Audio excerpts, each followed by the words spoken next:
उत्तर प्रदेश के प्रयागराज स्टेशन पर एक लड़की रात के समय रोते हुए मिलती है एक लड़के को। लड़का वहां पहुंचता है और कहता है कि क्या हुआ, इतनी रात को तुम यहाँ स्टेशन पर अकेली हो, क्या तुम्हारे साथ कोई और नहीं है? लड़की कहती है नहीं, मेरे साथ कोई नहीं है, मैं यहाँ अकेली हूँ। तब वो उससे बातें करता है कि आखिर तुम्हारे साथ क्या हुआ, तुम घर क्यों नहीं जा रही हो? लड़की कहती है कि मेरे बॉयफ्रेंड ने मुझे धोखा दे दिया, यहाँ स्टेशन पर लाकर छोड़ दिया। अब ना मैं तो घर जा पा रही हूँ और ना ही कुछ कर पा रही हूँ। इस हालत में मैं करूँ तो क्या करूँ, मैं अपनी जान देने के लिए सोच रही हूँ। ये बातें जैसे ही वो लड़का सुनता है, उस लड़की को जो है अपने साथ चलने के लिए ऑफर देता है कि तुम अगर चाहो तो मेरे साथ रह सकती हो। इस लड़की को वो मुंबई लेके जाता है। मुंबई नाला सोपाड़ा के पास इसका एक घर होता है। उसी घर में ये दोनों लिविंग में रहने लगते हैं। कुछ समय बीतने के बाद उस लड़के का मर्डर हो जाता है और मर्डर करने के बाद जो इसका जो लाश मिलता है, पुलिस वाले जब इसकी लाश को पाते हैं इस लड़के को, तब इसकी पहचान ही नहीं हो पाती है। अब पुलिस वाले कैसे इसकी पहचान करते हैं और ये मर्डर किसने किया, उस लड़की ने किया या किसी और ने किया, कैसे पुलिस वाले ये सारा जो सस्पेंस है उसको सुलझाते हैं। पहले जो आपने देखा है सीआईडी जो आता था, किस तरीके से गुत्थी धीरे धीरे सुलझाते थे, उसी तरीके से ये पूरी कहानी है। इसमें लव एंगल और ड्रामा और उसके बाद मर्डर सब कुछ इसमें इंक्लूड है। राम राम, आदाब, सत श्री अकाल। मेरा नाम अमर है और आप देख रहे हैं अमर क्राइम स्टोरी। आज की सच्ची कहानी की शुरुआत होती है मुंबई से 40 किलोमीटर दूर नाला सोपाड़ा के पास श्री राम नगर ब्रिज के पास में एक नागरिक वहां पहुंचता है, यानी राहगीर वहां पहुंचता है और वो देखता क्या है कि नाले में एक बोरी पड़ी है और बोरी वो सगने लग रहा था, उसको लग रहा था इसमें लाश पड़ी हुई है। वो तुरंत अपना मोबाइल निकालता है और पुलिस वाले को इसकी सूचना देता है। पुलिस वाले मौके पर वहां पहुंच जाते हैं उस ब्रिज के नीचे और नाले से उस बोरी को निकालते हैं। बोरी जैसे ही खुलता है उसमें से लाश निकलती है। ना जो राहगीर था उसने बताया कि मैं इधर से गुजर रहा था, मुझे कुछ शक हुआ और मैंने यहाँ पर पुलिस वालों को सूचना दी। इसके अलावा मुझे कुछ नहीं पता। आसपास के लोगों से पुलिस वाले पूछते हैं लेकिन कुछ भी उसका पता नहीं चलता। पोस्टमार्टम होता है। पोस्टमार्टम में पुलिस वालों को पता चलता है इसके सर पर गहरी चोट लगी है जिसके कारण इसकी मौत हो गई थी। अब पुलिस वालों के सामने ये बड़ा चैलेंज था वहां पे कि ये बंदा है कौन, इसकी न तो कोई पहचान है न तो कोई सुराग है। पुलिस की टीम बनाई जाती है जिसमें 4-5 पुलिस वालों को उसमें रखा जाता है। अब मुंबई के कमिश्नर जो होते हैं इस केस को सुलझाने के लिए पुलिस वालों को लगा देते हैं। पुलिस वालों का हाथ खाली यहाँ पर था, कुछ भी इनके हाथ में नहीं था, कोई सुराग नहीं था। तभी एक पुलिस वाले की नज़र उसके शर्ट पर पड़ती है। शर्ट के पीछे एक टैग लगा होता है। इस टैग में एक टेलर का जो है उसमें कुछ नाम लिखा होता है। उस साइड से टेलर के पास पुलिस वाले पहुंचते हैं। खोजते खोजते जब उस टेलर से पूछा जाता है कि तुमने इसका शर्ट बनाया है, उसकी फोटो वहां पर दिखाते हैं जो मरा हुआ बंदा था, तो वो टेलर पहचान जाता है कि हाँ मैंने इसकी शर्ट बनाई है। पुलिस वाले बड़े उम्मीद के साथ उस टेलर से कहते हैं कि तुम्हें जो भी पता है वो बता दो। टेलर कहता है मुझे इसका सिर्फ नाम ही पता था, कृष्णा साहनी इसका नाम है और इसके सिवा मुझे कुछ नहीं पता। हाँ जरूर एक बात पता है कि ये सेंट्रल के एक मॉल में ये होटल में काम करता था। अब पुलिस वालों को कुछ और रास्ता दिखता है, वो उस मॉल पर पहुंच जाते हैं, उस होटल में पहुंचते हैं, उस होटल के अंदर जाते हैं और उसका फोटो दिखाते हैं कृष्णा साहनी का। तो उसका जो मैनेजर है उसको पहचान जाता है, कहता है हाँ ये हमारे यहाँ ही काम कर रहा था और लगभग 4 दिन से यहाँ पर नहीं आया। पुलिस वाले ने जब उसका एड्रेस पूछा तब इन्होंने कहा कि ऐसा कोई एड्रेस तो इसका लिया नहीं गया था, हाल फिलहाल में ये काम पर लगा हुआ था। इसके बाद पुलिस वाले होटल के मैनेजर से कहते हैं कुछ तो बताओ इसके बारे में। तब वो कुछ याद करता है और कहता है हाँ इसका एक दोस्त है जो इसके साथ ही काम करता था, वो भी 4 दिन से गायब है। अब पुलिस वाले जो उसके दोस्त का एड्रेस लेकर उसके रूम पर पहुंचते हैं।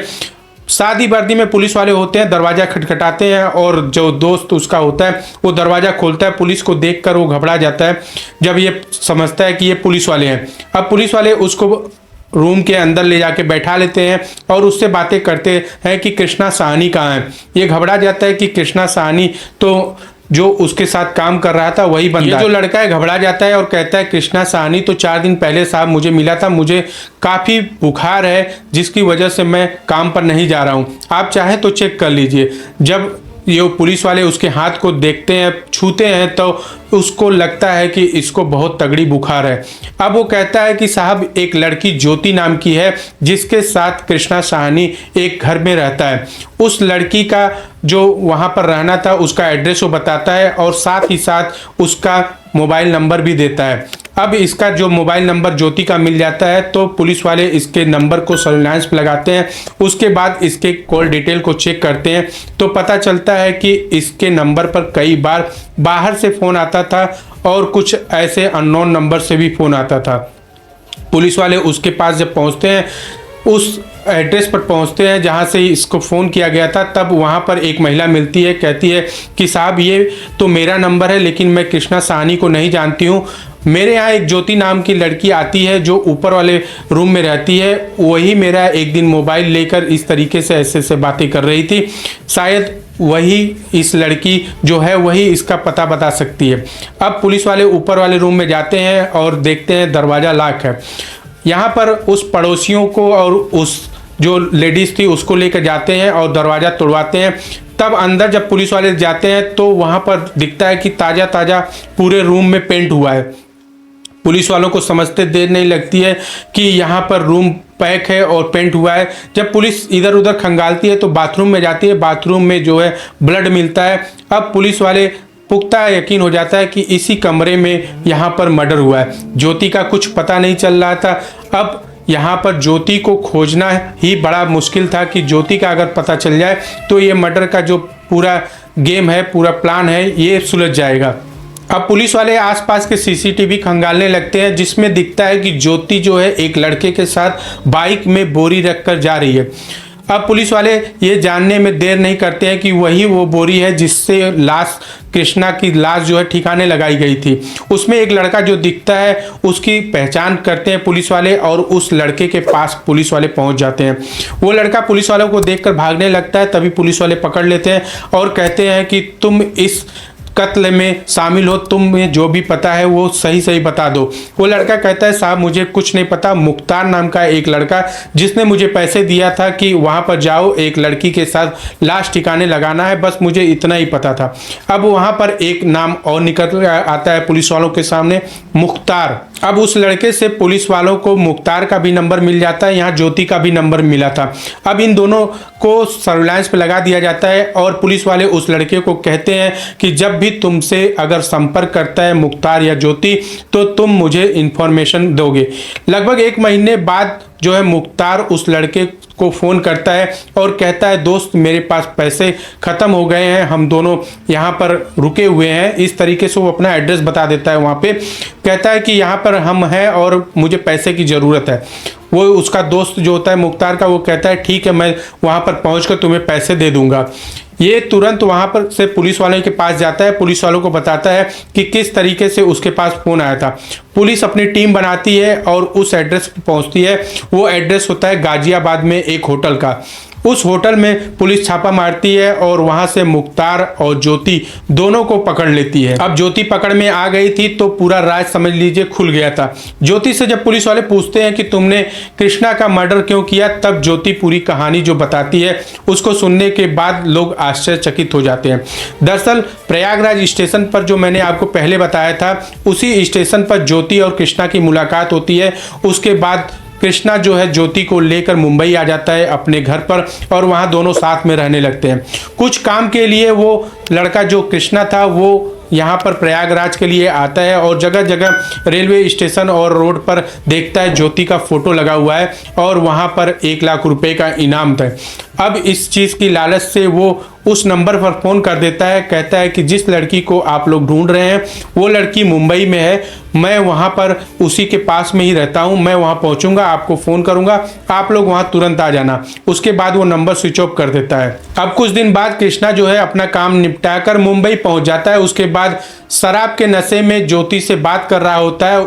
बातों बातों में उसके मुंह से निकल जाता है कि मैंने तुम्हारा पता तुम्हारे घर वालों को बता दिया है और बहुत ही जल्द तुम्हें लेने के लिए वो आ जाएंगे।